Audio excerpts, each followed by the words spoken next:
பிரியமானவர்களை, உங்கள் அனைவரையும் இந்த காலவேளையில் அன்போடு கூட வாழ்த்துகிறோம்.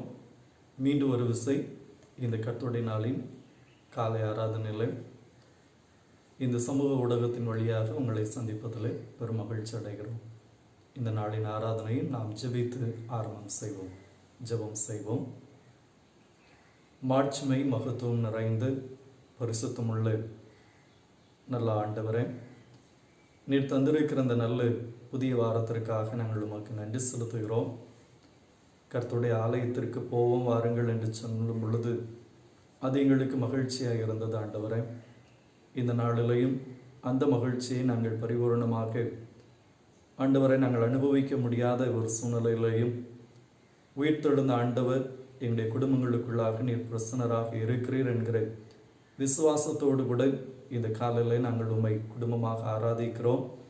ஆண்டவர் தாமே எங்கள் ஒவ்வொருடைய குடும்பத்திலையும் நீர் பிரசன்னராக இருந்து எங்களுடைய இருதயத்தின் வேண்டுதல்கள், எங்களுடைய விண்ணப்பங்கள் எல்லாவற்றிற்கும் நீர் பதில் தந்தருளும்படியே நாங்கள் ஜெபிக்கிறோம். மெய்யாகவே இந்த காலை ஆராதனை தியானங்கள் எங்கள் ஒவ்வொருவருக்கும் ஆசீர்வாதமாய் இருக்கட்டும். இயேசு கிறிஸ்துவின் மூலமாய் ஜெபிக்கிறோம் எங்கள் நல்ல பிதாவே, ஆமென். ஆராதனை காரணமாக நாம் யாவரும் கீதங்களும் கீர்த்தனைகளும் 482 பாடுவோம். அன்போடு எம்மை போஷிக்கும் பெத்தேலின் தெய்வமே. கீதங்களும் கீர்த்தனைகளும் 482வது பாடல். அன்போடு எம்மை போஷிக்கும் பெத்தேலின் தெய்வமே, முன்னோராயோ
திருமுறை பகுதி வாசிக்க கேட்போம்.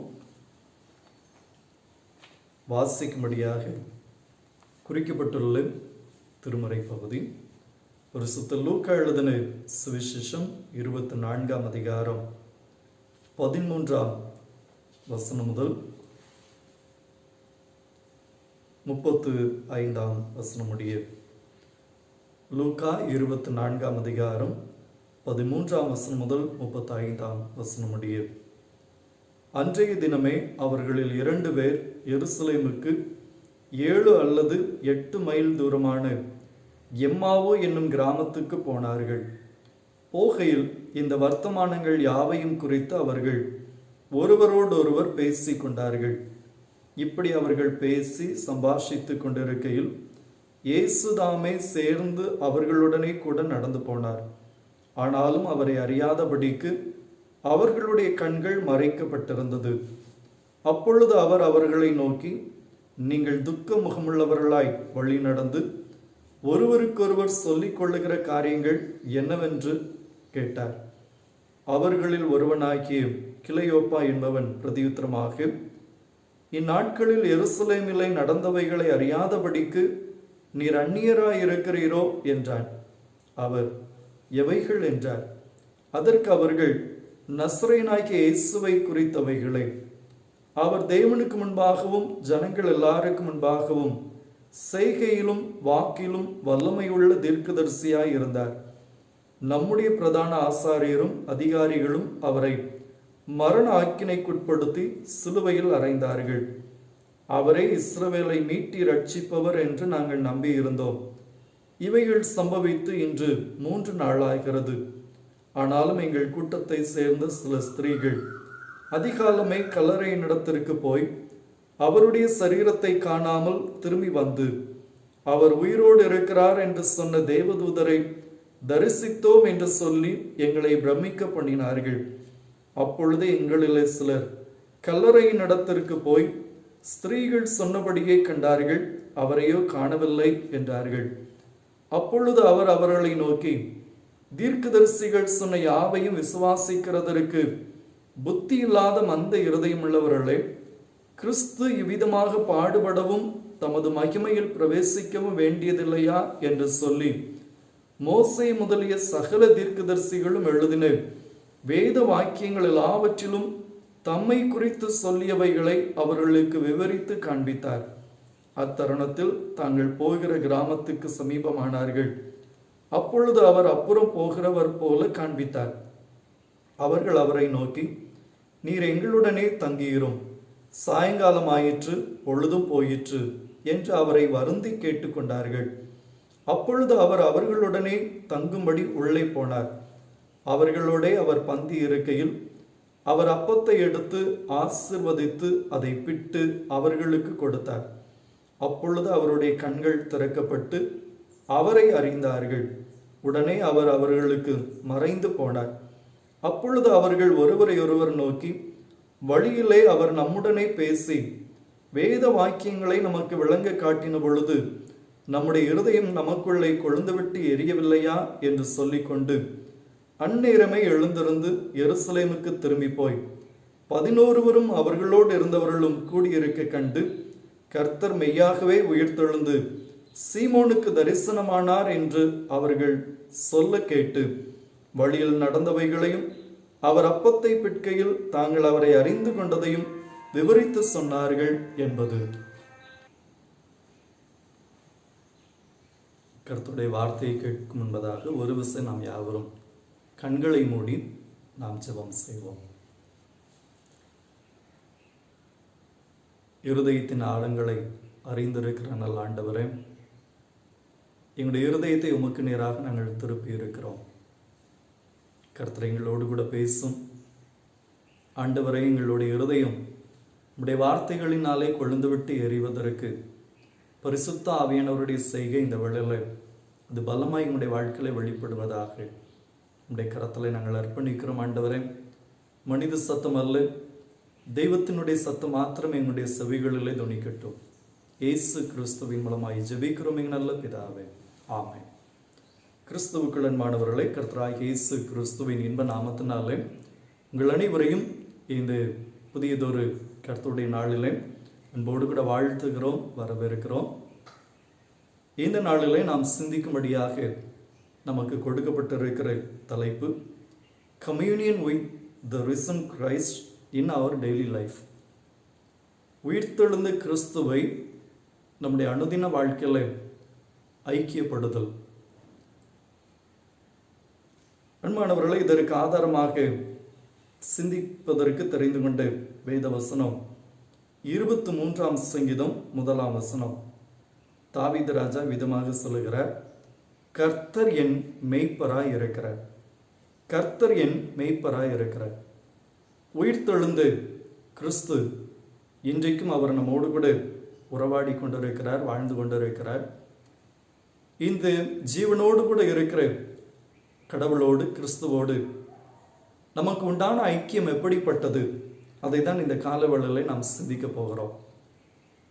இந்த ஐக்கியத்தை இங்கு தாவீது ராஜா மிக அழகாக தன்னுடைய சங்கீதத்தில் பாடலாக அவர் பாடியிருக்கிறார். கர்த்தர் என் மெய்ப்பராய் இருக்கிறார். தாவீது ஒரு நல்ல அரசன், ஒரு நல்ல தீர்க்கதரிசி, ஒரு நல்ல ஆசாரியர், ஒரு நல்ல பாடகர், எல்லாவற்றிற்கு மேலாக அவர் ஒரு நல்ல இசை வல்லுனர், படை தலைவர். இப்படிப்பட்ட இந்த தாவீது அவர் கர்த்தரை குறித்து எழுதும் பொழுது அவர் எழுதுகிற இந்த வார்த்தை, கர்த்தர் என்னுடைய ராஜா என்று சொல்லவில்லை, கர்த்தர் என்னுடைய தீர்க்கதரிசி என்று சொல்லவில்லை. அதற்கு பதிலாக இங்கு தாவீது ராஜா மிக அழகாக சொல்லுகிறார், கர்த்தர் என் மெய்ப்பராய் இருக்கிறார். இந்த வார்த்தை மிகவும் சிறப்பு வாய்ந்த ஒரு வார்த்தை. இன்றைக்கு இருக்கிற காலகட்டத்தில் நம்ம எல்லாரும் விரும்புகிற ஒரு காரியம், நம்முடைய பழைய வாழ்க்கைகளை குறித்து நாம் யோசித்து பார்ப்பது கிடையாது. இல்லை, நம்முடைய தாழ்வான ஒரு அடையாளத்தை யாரும் பெறுவதற்கு விரும்பவில்லை. இந்த உலகத்தில் இருக்கிற எல்லா மக்களும் பெரிய செல்வந்தர்கள், தொழில் அதிபர்கள், இப்படிப்பட்ட சில உயர்வான காரியங்களை மையப்படுத்திய இந்த அடையாளத்தோடு கூட வாழ வேண்டும், மக்கள் தங்களை அபிதமாக அழைக்க வேண்டும் என்று சொல்லி நாம் எதிர்பார்க்கிறோம். ஆனால் இங்கு தாவீது மிக அழகாக சொல்லுகிறார், கர்த்தர் என் மெய்ப்பராய் இருக்கிறார். இதில் மறைந்திருக்கிற ஐக்கியம் எப்படிப்பட்டது? ஒரு நாட்டினுடைய அரசனுக்கும் குடிமக்களுக்கும் உண்டான உறவு அது சொற்ப காலம், அது நிரந்தரமான ஒரு உறவை ஏற்படுத்த முடியாது. அதே போல ஒரு தீர்க்கதரிசிக்கும் மனிதனுக்கும் உள்ள உறவு அது வித்தியாசமான ஒரு உறவு. இந்த ராஜா, குடிமக்கள், தீர்க்கதரிசி, மனிதன் என்கிற உறவை விட ஒரு மெய்ப்பனுக்கும் ஆட்டிற்கும் உண்டான உறவு ரொம்ப நெருக்கமானது, ரொம்ப சிறப்பானது. தாவீது தன்னுடைய சிறு வயதில் ஒரு மெய்ப்பனாக இருந்தவர். ஆகவே அவருக்கு இந்த அனுபவம் புதிதல்ல. அவர் தன்னுடைய வாழ்க்கையை அனுபவித்தவைகளை இப்போ கர்த்தரோடு கூட அவர் அடையாளப்படுத்தி சொல்லுகிறார், கர்த்தர் என் மெய்ப்பராய் இருக்கிறார். காரணம் என்ன? ஒரு மெய்ப்பன் என்பவன் அவன் இரவும் பகலும் ஆடுகளோடு கூடவே இருக்கிறார். இந்த ஆடுகளும் இந்த மெய்ப்பனை சார்ந்து வாழ்ந்து கொண்டிருக்கிற ஒரு உன்னதமான ஒரு உறவு அதில் சொல்லப்பட்டிருக்கிறது. ஆகினால்தான் புதிய ஏற்பாட்டிலே இயேசு கிறிஸ்து தன்னை இந்த உலகத்திற்கு அடையாளப்படுத்தும் பொழுது யோவான் 10ஆம் அதிகாரத்தில் சொல்லுகிறார், நானே நல்ல மெய்ப்பன் என்று சொல்கிறார். அன்பானவர்களே, இந்த மெய்ப்பனுக்கும் ஆட்டிற்கும் உண்டான இந்த உறவு நிலை, இந்த ஐக்கியம் மிக சிறப்பு வாய்ந்தது. உயிர்த்தெழுந்த ஆண்டவர் இந்த நாளில் இந்த இக்கட்டான சூழ்நிலைகளில் நமக்கு கற்றுக் கொடுக்கிற ஒரு காரியம், இந்த ஐக்கியத்தை தேவன் நம்மோடு கூட ஏற்படுத்தி வைத்திருக்கிறார். இந்த வசனம் மிக அழகாக சொல்லுகிறது. தாவீது எழுதுகிறார், கர்த்தர் என் மெய்ப்பராய் இருக்கிறார் என்று சொல்லுகிறார். கர்த்தர் எங்களுடைய மெய்ப்பர் என்று சொல்லவில்லை, கர்த்தர் நமது மெய்ப்பர் என்று சொல்லவில்லை. அதற்கு பதிலாக அவர் பயன்படுத்துகிற வார்த்தை, கர்த்தர் என் மெய்ப்பராய் இருக்கிறார். அன்பானவர்களே, இது கர்த்தருக்கும் ஒரு தனிப்பட்ட மனிதனுக்கு உண்டான ஒரு நெருங்கிய உறவு இதில் சொல்லப்பட்டிருக்கிறது. கிறிஸ்துவுக்குள் அன்பானவர்களே, உயிர்த்தெழுந்த கிறிஸ்து இப்படிப்பட்ட ஒரு உறவு நிலையில நம்மோடு கூட இருக்கிறார்.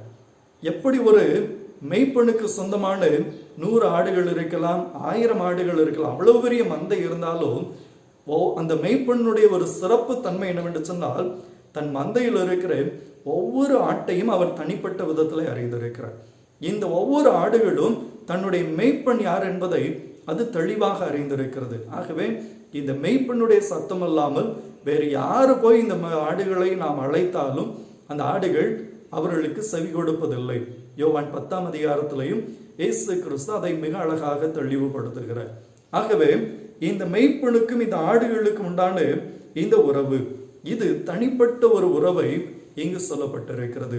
உயிர்த்தெழுந்த கிறிஸ்துவும் இன்றைக்கும் கோடி கோடியான ஜனங்கள் இந்த உலகத்தில் வாழ்ந்து கொண்டிருக்கிறார்கள். இந்த ஒவ்வொரு மக்களையும் அவர் தனிப்பட்ட விதத்தில் அறிந்து அவர்களோடு கூட ஒரு நெருங்கிய ஐக்கியத்தை அவர் ஏற்படுத்தக்கூடியவராக இருக்கிறார். அன்பானவர்களே, லூக்கா 24ஆம் அதிகாரத்தை நாம் வாசிக்க கேட்டோம். அதில் 15-16 வசனங்களில் நாம் வாசிப்போம் என்று சொன்னால், அங்கு உயிர்த்தெழுந்த கிறிஸ்து இந்த சீஷர்களோடு கூட அவர் எம்மாவு என்கிற கிராமத்துக்கு நேராக அவரும் போய்கொண்டே இருக்கிறார். அவர்கள் ஒருவரோடு ஒருவர் பேசி கொண்டிருக்கிறார்கள். இப்ப இயேசு அவர்களோடு கூட இருக்கிறதை, அவர்களோடு கூட நடந்து போகிறதை அவர்கள் அறியாதபடிக்கு அவருடைய கண்கள் மறைக்கப்பட்டிருந்தது என்று சொல்லி லூக்கா 24:15-16 வசனங்களில் சொல்லப்பட்டிருக்கிறது. இன்றைக்கு அநேகருடைய கண்களும் இந்த உயிர்த்தெழுந்த கிறிஸ்து நம்மோடு கூட இருக்கிறார் என்பதை நாம் உணர்ந்து கொள்ள முடியாதபடிக்கு அநேக காரியங்கள் நம்முடைய கண்களை மறைத்து கொண்டிருக்கிறது. அன்பானவர்களே, இந்த உயிர்த்தெழுந்த கிறிஸ்து ஒரு நல்ல மெய்ப்பனாக நம்முடைய அனுதின வாழ்க்கையில ஒவ்வொரு தனிப்பட்ட மனிதனோடும் அவர் வைத்திருக்கிற அந்த ஐக்கியம் எப்படிப்பட்டது, இந்த ஐக்கியத்தினால அவர் செய்கிற காரியங்கள் என்ன? 3 காரியங்களை வேகமாக சுட்டிக்காட்ட விரும்புகிறேன். முதலாவது, நீங்கள் இந்த சம்பவத்தை வாசிப்பீர்கள் என்று சொன்னால் லூக்கா 24ஆம் அதிகாரம் 21ஆம் வசனத்துல இயேசு அவர்களோடு கூட நடந்து போகிறார். அவருடைய கண்கள் மறைக்கப்பட்டிருக்கிறது. அவர்கள் ஒருவரோடு ஒருவர் நடந்த காரியங்கள் எல்லாவற்றையும் பேசி கொண்டிருக்கிறார்கள். பேசும் பொழுது இயேசு அவர்களை பார்த்து கேட்கிறார், நீங்க என்ன பேசி கொண்டிருக்கிறீர்கள் என்று சொல்லி. உடனே அவர்கள் சொல்லுகிறார்கள், இன்னைக்கு நடக்கிறதெல்லாம் உமக்கு தெரியலையா? இந்த சூழ்நிலைகளை அறியாதபடிக்கு நீர் வெளியிலிருந்து வந்திருக்கிறீரா என்று சொல்லி கேட்டு அவரை குறித்து சொல்லுகிறார்கள். 21ஆம் வசனத்துல, அவரை இஸ்ரவேலை மீட்டு ரட்சிப்பவர் என்று நாங்கள் நம்பியிருந்தோம். அன்பானவர்களே, இன்றைக்கு உலகம் எங்கும் பரவலாக பேசப்பட்டு கொண்டிருக்கிற எல்லா மனிதர்களும் நான் பேசி கொண்டிருக்கிற ஒரு காரியம் இந்த கொரோனா வைரஸ். சிறு பிள்ளைகள் முதற்கொண்டு பெரியவர்கள் வரைக்கும், முதியவர்கள் வரைக்கும் இன்னைக்கு எல்லாருமே நாம் இதை பேசி கொண்டிருக்கிறோம். இந்த சூழ்நிலைகளில் நம்முடைய நினைவுகள் எப்படிப்பட்டவைகளாக இருக்கிறது? எல்லாரும் இந்த சூழ்நிலைகளில் தங்களுடைய தேவைகள் சந்திக்கப்பட வேண்டும் என்று சொல்லி நாம் எதிர்பார்க்கிறோம். இந்த 2 சிஷ்யர்களுடைய எதிர்பார்ப்பு, அவருடைய தேவை என்னது?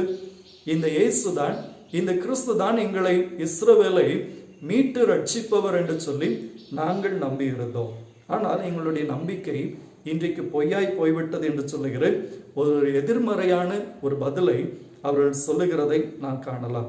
அன்பானவர்களே, அவர்களுடைய அன்றைக்கு உள்ள ஒரு பெரிய தேவை, இஸ்ரவேல் ஒரு அரசியல் ரீதியாகவும் ஆவிக்குரிய ரீதியாகவும் ரட்சிப்பை பெற வேண்டும் என்பது அவர்களுடைய ஒரு ஆழமான எதிர்பார்ப்பாக இருந்தது. ஒரு ஆட்டினுடைய ஒரு எதிர்பார்ப்பு என்னது? தன்னுடைய மெய்ப்பெண் தன்னை ஒவ்வொரு நாளும் கருத்தாய் விசாரித்து தன்னுடைய தேவைகளை சந்திக்க வேண்டும் என்பதுதான். ஆகையினாலதான் 23ஆம் சங்கீதத்துல இங்கு தாவீது சொல்லுகிறார், கர்த்தர் என் மெய்ப்பராய் இருக்கிறார், நான் தாழ்ச்சி அடையேன். அவர் என்னை புல்லுள்ள இடங்களில் மேய்த்து அமர்ந்த தண்ணீர்கள் அண்டையில் என்னை கொண்டு போய் விடுகிறார். இந்த மெய்ப்பெண்ணுக்கும் ஆட்டுக்கும் உண்டான ஒரு உறவு எப்படிப்பட்டது என்று சொன்னால், இந்த ஆட்டினுடைய தேவைகளை புரிந்த ஒரு மெய்ப்பெண். அந்த ஒரு ஐக்கியம் அவர்களோடு கூட இருக்கிறதுனால தன்னுடைய ஆட்டிற்கு எது எப்பொழுது தேவை, இதை தனிப்பட்ட விதத்தில் அறிந்து ஒவ்வொரு ஆட்டின் மீதும் அக்கறை கொண்டு அவர்களுக்கு தேவையான பாதைகளில் வழி நடத்துவது. இதுதான் ஒரு நல்ல மெய்ப்பெண்ணினுடைய ஒரு சிறப்பான ஒரு அம்சம். அன்பானவர்களே, இந்த உயிர்த்தெழுந்த கிறிஸ்து இன்றைக்கு அந்த தேவைகளை நமக்கு பூர்த்தி செய்கிறார். இந்த எம்மாவுக்கு போய் கொண்டிருந்து இந்த 2 சிஷ்யர்களும் அவர் ரட்சிப்பார் என்கிற தேவையை குறித்து பேசினார்கள். இயேசு கிறிஸ்து அவர்களுக்கு வேதத்தின் அடிப்படையில் மறைபொருட்களை அவர்களுக்கு வெளிப்படுத்தி இந்த ரட்சிப்பு எப்படிப்பட்டது, எதனாலே ஒரு மனிதனுக்கு விடுதலை கிடைக்கிறது என்பதை கிறிஸ்துவினுடைய பாடு, மரணங்கள், உயிர்த்தெழுதலின் வழியாக அவர் அவர்களுக்கு கற்றுக் கொடுத்தார் என்று சொல்லி நாம் பார்க்கிறோம். இன்றைக்கும் உயிர்த்தெழுந்த ஆண்டவர் ஒவ்வொரு தனி மனிதனுடைய தேவைகளையும் சந்திக்கிறார். ஒவ்வொரு தனி மனிதனையும் அவர் வழி நடத்துகிறார். ஒவ்வொரு மக்களையும் அவர் பாதுகாக்கிறார். ஒவ்வொரு மக்களையும் அவர் தனிப்பட்ட விதத்துல ஆசிர்வதிக்கிறார். இது நம்முடைய கற்பனைக்கு அப்பாற்பட்ட ஒரு உண்மையான ஒரு யதார்த்தமான ஒரு செயல். அன்பானவர்களை, உயிர்த்தெழுந்த கிறிஸ்து இன்றைக்கு நம்மோடு கூட இந்த தனிப்பட்ட விதத்தில் அவர் ஐக்கியம் கொண்டிருக்கிறார். நம்முடைய தேவைகளை அவர் சந்தித்து கொண்டிருக்கிறார். இரண்டாவது, இந்த உயிர்த்தெழுந்த கிறிஸ்து ஒவ்வொரு தனி மனிதனோடும் ஒவ்வொரு நாளும் அவர் வைத்திருக்கிற ஐக்கியம் எப்படிப்பட்டது என்று சொன்னால், லூக்கா 24ஆம் அதிகாரம் 25 முதல் 27 வசனங்களில் நீங்கள் வாசிப்பீர்கள் என்று சொன்னால், அதில் சொல்லப்பட்டிருக்கிறது, இவர்கள் எல்லாரும் ஆண்டவரிடத்துல தம்முடைய தேவைகளை குறித்து பேசுகிறார்கள். இவர் தான் எங்களை ரட்சிப்பார் என்று சொல்லி நாங்கள் நம்பி இருந்தோம். ஆனால் எங்களுடைய எதிர்பார்ப்பு இன்றைக்கு பொய்யாய் போயிருக்கிறது. இது சம்பவித்து இன்றைக்கு 3 நாளாய் இருக்கிறது. ஆனாலும் எங்களுடைய ஸ்திரீகள் சிலர் போய் இயேசு கிறிஸ்து உயிரோடு கூட எழும்பி இருக்கிறார், அவர் கல்லறையில இல்லை என்று சொல்லுகிற செய்தியை எங்கள் நண்பர்களிடத்துல, சகோதரர்களிடத்துல பேசினார்கள். அவர்களும் போய் பார்த்தார்கள். சொன்னபடியே தான் எல்லாம் நடந்திருந்தது என்று சொல்லி அவர்கள் பேசுகிறார்கள். அப்ப இயேசு கிறிஸ்து செய்கிற அடுத்த ஒரு காரியம் என்னவென்று சொன்னால் 25ஆம் வசனம் முதல் சொல்லப்பட்டிருக்கிறது, ஆண்டவர் அவர்களை கடிந்து கொண்டு வேதத்தின் மறைபொருட்களை அவர்களுக்கு விவரித்து காண்பித்தார். விசுவாசிக்கிறதற்கு புத்தியில்லாத மந்த இருதயம் உள்ளவர்களே, கிறிஸ்து இவ்விதமாக பாடுபடவும் தமது மகிமையில் பிரவேசிக்கவும் வேண்டியதில்லையா என்று சொல்லி மோசே முதலிய சகல தீர்க்கதரிசிகளும் எழுதின வேத வாக்கியங்கள் எல்லாவற்றிலும் தம்மை குறித்து சொல்லிய எல்லா காரியங்களையும் அவர்களுக்கு விவரித்து காண்பித்தார். இரண்டாவது ஆண்டவர் செய்கிற ஒரு காரியம் என்ன? நம்முடைய தேவைகளை அறிந்தவர் இந்த தேவையை இக்கட்டான சூழ்நிலைகளிலே, கைவிடப்பட்ட ஒரு சூழ்நிலைகளிலே அவர் தம்முடைய வார்த்தைகளினாலே நம்மை தெளிவுபடுத்துகிறார், நம்மை தேற்றுகிறார். சங்கீதம் 23:3 வசனம் எவ்விதமாக சொல்லப்பட்டிருக்கிறது. தாவீது ராஜா சொல்லுகிறார், அவர் என் ஆத்மாவை தேற்றி தம்முடைய நாமத்தின் நிமித்தம் என்னை நீதியின் பாதைகளில் அவர் நடத்துகிறார். அன்பானவர்களே, இந்த வார்த்தைகளை சொன்ன பின்புதான் இங்கு சிஷ்யர்களுக்கு கண்கள் திறக்கப்பட்டது என்று சொல்லி 31ஆம் வசனத்தில் நாம் பார்க்கிறோம். வேதத்திலிருந்து கர்த்தர் தம்முடைய வார்த்தைகளிலிருந்து ஒவ்வொரு தனிப்பட்ட மனிதனையும் ஒவ்வொரு நாளும் ஆண்டவர் அவர்களை உற்சாகப்படுத்துகிறார், அவர்களை ஆற்றுகிறார், அவர்களை தேற்றுகிறார். துயரங்களோடு கூட இருக்கிற ஒரு தனிப்பட்ட மனிதனை அவர் தேற்றுகிறார். அவருடைய துயரங்களை மறக்க செய்யக்கூடிய அநேக வார்த்தைகளை பேசுகிறார். அவைகளை மகிழ்ச்சியாக தேவன் மாற்றுகிறார். பலவீனத்தோடு கூட இருக்கிறவர்களுக்கு தேவன் பலனுள்ள வார்த்தைகளை சொல்கிறார். பாவத்தோடு கூட இருக்கிறவர்களுக்கு பரிசுத்தமான வார்த்தைகளினாலே ஆண்டவர் அவர்களை தேற்றுகிறார். துக்கத்தோடு கூட இருக்கிறவர்களுக்கு ஆண்டவர் தேறுதல் தருகிறார். எல்லாவற்றிற்கும் மேலாக வழி தெரியாமல் திகைக்கிற ஒரு மனிதனுக்கு அவர் சரியான பாதையை காட்டி அவர்களுக்கு வழி நடத்துகிறார். அன்பானவர்களே, இன்றைக்குரிய இந்த கொரோனா வைரஸினுடைய சூழ்நிலைகளும் அநேகருடைய உள்ளங்கள் துக்கங்களினாலும் வேதனைகளினாலும் வழி தெரியாமலும் இன்றைக்கு திகைத்து கொண்டிருக்கிறது. தேசங்கள் எல்லாம் இன்றைக்கு தடுமாறி கொண்டிருக்கிறது. எல்லாருக்கும் ஒரு பயம் இருக்கிறது. இந்த கொரோனா வைரஸினுடைய தாக்கத்திற்கு பின்பதாக இருக்கக்கூடிய நிலைகள் எப்படிப்பட்டதாக இருக்கும்? அதை யோசித்து பார்த்தால் இங்கு தாவீது ராஜா சொல்லுகிறதை போல அது ஒரு மரண இருள் போன்று, ஒரு இருளான ஒரு பள்ளத்தாக்கை போன்று காணப்படுகிறது. ஒரு ஆடு இந்த இருட்டின் வழியாக செல்லும் என்று சொன்னால் ஒரு ஆட்டினுடைய யதார்த்தமான ஒரு செய்கை எப்படிப்பட்டதாக இருக்கும்? ஒன்று இருட்டை கண்டு ஆடுகள் ஓட ஆரம்பிக்கும். திசை தெரியாமல் அங்கங்கு அவைகள் ஓட ஆரம்பிக்கும். இல்லை என்று சொன்னால் இந்த ஆடுகள் எல்லாம் அப்படியே ஸ்தம்பித்து நின்றுவிடும். இந்த சூழ்நிலைகளில் ஒரு மேய்ப்பன் என்ன செய்கிறான்?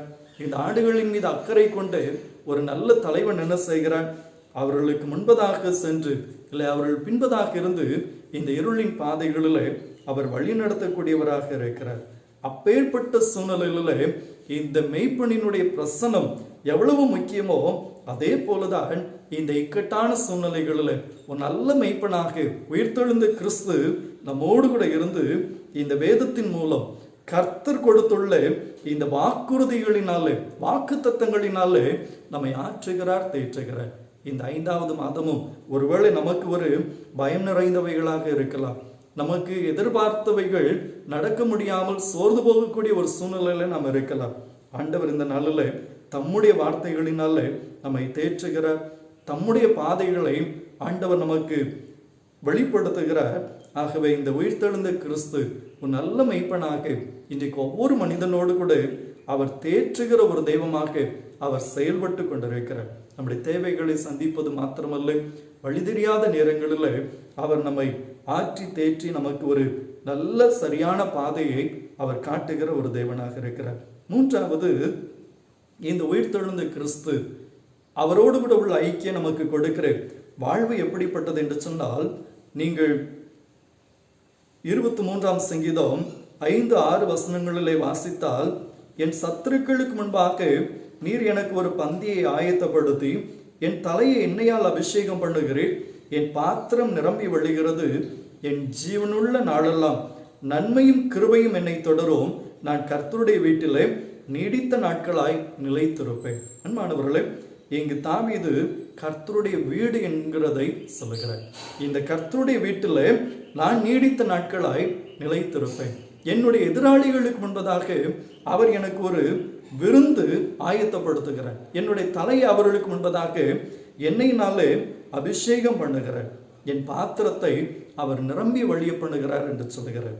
லூக்கா 24ஆம் அதிகாரம் 33ஆம் வசனங்களில் நீங்கள் வாசிப்பீர்கள் என்று சொன்னால், இந்த உயிர்த்தெழுந்த கிறிஸ்துவை தரிசித்து இந்த 2 சிஷ்யருடைய வாழ்க்கையில் நடக்கிற ஒரு மாபெரும் கிருபை என்னவென்று சொன்னால், அந்நேரமே அவர்கள் எழுந்திருந்து எருசலேமுக்கு திரும்பி போய் 11 வரும் அவர்களோடு இருந்தவர்களும் கூடியிருக்கிற இடத்துல அவர்கள் போய் பங்கு கொண்டார்கள் என்று சொல்லப்பட்டிருக்கிறது. இவர்கள் எம்மாவூருக்கு பயணப்பட்டு கொண்டிருந்தவர்கள் இப்போ திரும்பி எருசலேமுக்கு நேராக வருகிறார்கள். இவர்களை குறித்து வேத பண்டிதர்கள் சொல்லுகிற ஒரு காரியம் என்ன? இவர்கள் இந்த இயேசு கிறிஸ்து தெரிந்து கொண்ட 12 சீடர்களிலே ஒருவர் அல்ல. அவர்களுடைய அந்த பட்டியலில் இந்த கிளையோப்பாவினுடைய பெயரும் அங்கு எழுதப்படவில்லை. அப்போ இவர்கள் யாராக இருந்திருக்கலாம்? இவர்கள் கிறிஸ்துவினுடைய வார்த்தைகளை கேட்டு இந்த இயேசு கிறிஸ்துவை பின்தொடருகிற ஒரு சீடர்களாக அவர்கள் இருக்கிறார்கள். இவர்கள் இந்த பஸ்கா பண்டிகைக்காக எருசலேமுக்கு வருகிறார்கள். பஸ்கா பண்டிகையை கொண்டாடி முடித்து விட்டது. அங்கு இயேசு கிறிஸ்துவினுடைய மரணம், அவருடைய உயிர்த்தெழுதல் எல்லாம் நடக்கிறது. இப்ப தங்களுடைய சொந்த வேலைக்காக தாங்கள் இருக்கிற இடத்திற்கு அவர்கள் சக மனிதர்களைப் போல பயணித்து கொண்டிருக்கிறவர்கள்.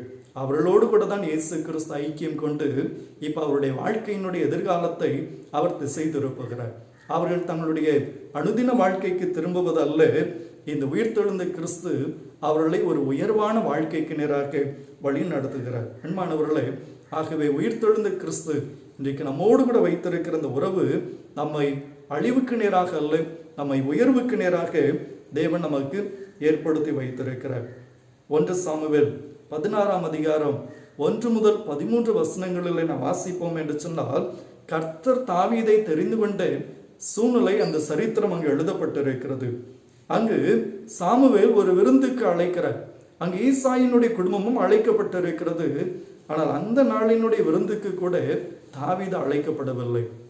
ஒருவேளை அவனுடைய குடும்பத்தின் மக்கள் நினைத்திருக்கலாம், இந்த நாளிலாவது வேற யார்கிட்டையாவது இந்த மந்தைகள் எல்லாம் ஆடைகள் எல்லாம் கொடுத்து விட்டு இன்றைக்கு தீர்க்கதரிசி நம்மை அழைத்திருக்கிறார், ஆகவே நாம் எல்லாம் அவரோடு கூட சேர்ந்து உடைய விருந்திலை பங்கு கொள்ள வேண்டும் என்று சொல்லி அழைத்திருக்கலாம்.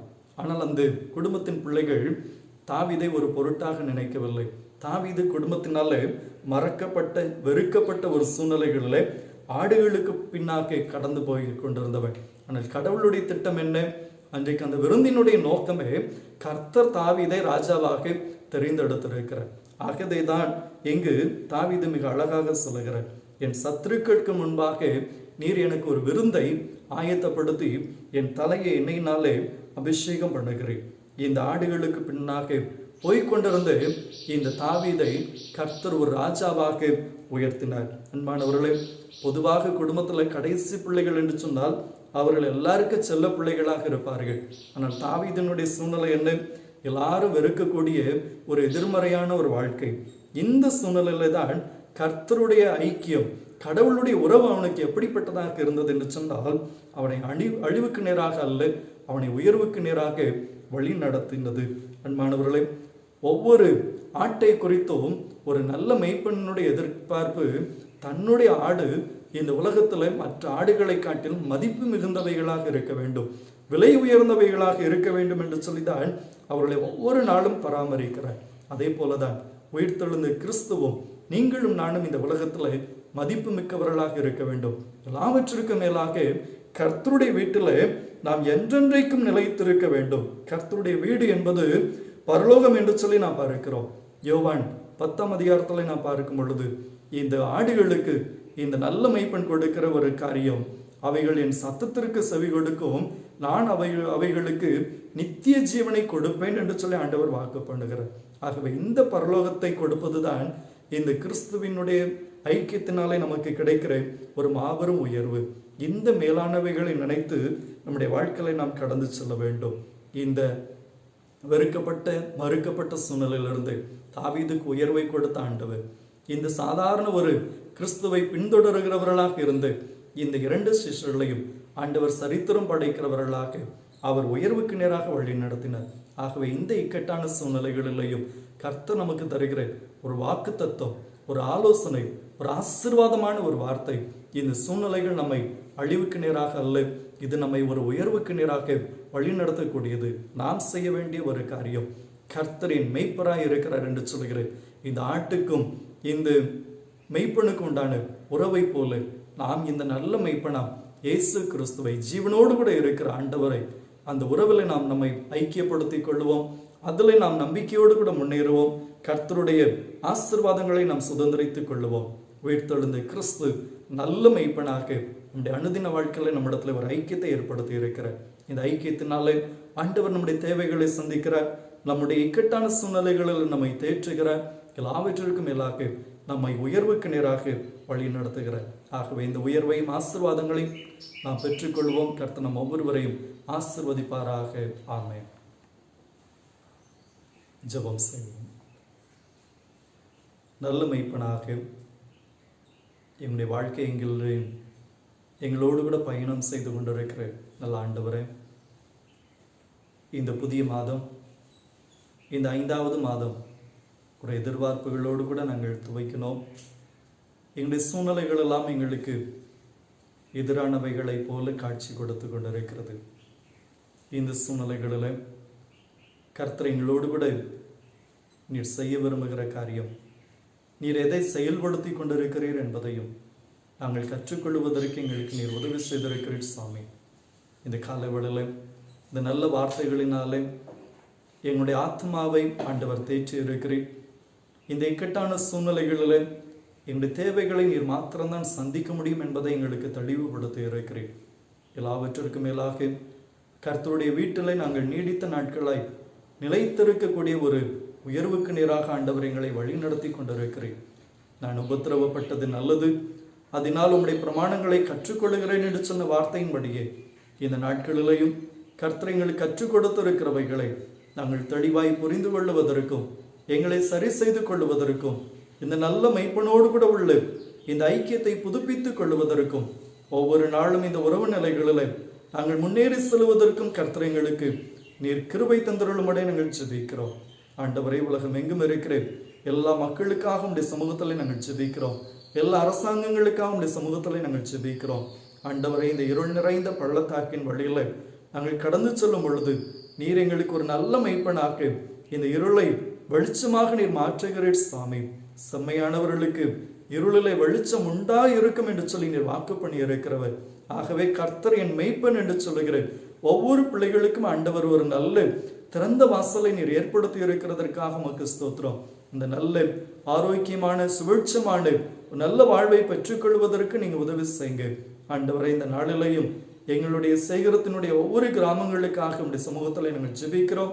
ஒவ்வொரு கிராமத்தின் பிள்ளைகளுக்காக உடைய சமூகத்தில் நாங்கள் ஜெபிக்கிறோம். ஆண்டவரை, எங்களுடைய சூழ்நிலைகளை நீர் அறிந்திருக்கிறேன். ஒவ்வொரு நாளும் கடினமாக ஆண்டவரை வேலை செய்து பணி செய்கிற பிள்ளைகள், இன்றைக்கு வேலை வாய்ப்புகள் இல்லாத ஒரு சூழ்நிலைகளில் வீடுகளுக்குள்ளாகவே முடங்கி கொண்டிருக்கிற நிலைகளில் பிள்ளைகளை குறித்து, குடும்பங்களை குறித்து எதிர்கால சந்தேகங்களோடு கலக்கங்களோடு கூட இருக்கிற இந்த ஒவ்வொரு பிள்ளைகளையும் ஆண்டவர் நல்ல மெய்ப்பனாக நீர் இருந்து அவர்களை நீர் பலப்படுத்துவீராக. உடைய தேவைகளை நீர் சந்தித்து உயர்வுக்கு நேராக நீர் வழி நடத்தும்படி நாங்கள் ஜெபிக்கிறோம். ஆண்டவரை, எங்களுடைய கிராமங்கள் எல்லாம் உம்மை அறிகிற அறிவிலை வளர்ந்து பெருகுவதற்கு கர்த்தர் நீங்க கிருபை தந்தருளும்படி நாங்கள் ஜெபிக்கிறோம். உடைய வார்த்தைகளை கேட்டு சீடர்களுடைய உள்ளம் எப்படி கொழுந்து விட்டு எரிந்ததோ அதே போல இந்த நாளிலையும் இந்த வார்த்தைகளை இந்த ஊடகத்தின் வழியாக கேட்டு இருக்கிற ஒவ்வொரு பிள்ளைகளுடைய வாழ்க்கையிலையும் ஒரு பெரிய மகிழ்ச்சி உண்டாகட்டும். அவருடைய கலக்கங்கள் எல்லாம் மறைந்து போகட்டும். அவருடைய பலவீனங்கள் எல்லாம் அவைகள் பலனுள்ளவைகளாக மாறி போகட்டும். ஆண்டவரே, துயரங்கள் துக்கங்கள் எல்லாம் மகிழ்ச்சி நிறைந்தவைகளாக சந்தோஷமுள்ளவைகளாக அது மாறட்டும். ஆண்டவரே, வழி தெரியாமல் இருக்கிற பிள்ளைகளுக்கு நீர் சரியான வழியை அவர்களுக்கு கற்றுக் கொடுத்து இந்த நீதியின் பாதைகளிலே நடந்து சிறப்பான சுதந்திரங்களை ஒவ்வொரு பிள்ளைகளும் பெற்றுக்கொள்வதற்கு நீங்க உதவி செய்யுங்க. உடைய நாமத்தினாலே நாங்கள் வாழ்த்துகிறோம். ஆண்டவரே, அதி விரைவில் இதற்கு ஒரு நல்ல மருந்து கண்டுபிடிக்கப்பட்டு மக்கள் தைரியத்தோடு கூட உமை சேவிக்கக்கூடிய பாக்கியங்களையும் உமை சார்ந்து கொள்ளக்கூடிய பாக்கியங்களையும் ஒவ்வொருவருக்கு நீர் அருள் செய்துள்ளபடி நாங்கள் ஜெபிக்கிறோம். தொடர்ந்து உடைய கிருபை எங்களோடு கூட இருக்கட்டும். இயேசு கிறிஸ்துவின் மூலமாய் ஜெபிக்கிறோம் எங்கள் நல்ல பிதாவே, ஆமென். நம்முடைய கர்த்தராகிய இயேசு கிறிஸ்துவினுடைய கிருபையும் பிதாவாகிய தேவனுடைய அன்பும் பரிசுத்த ஆவியானவருடைய அந்யோன்ய ஐக்கியமும் நம் அனைவரோடு கூட எப்பொழுதும் இருப்பதாக. ஆமென். God bless.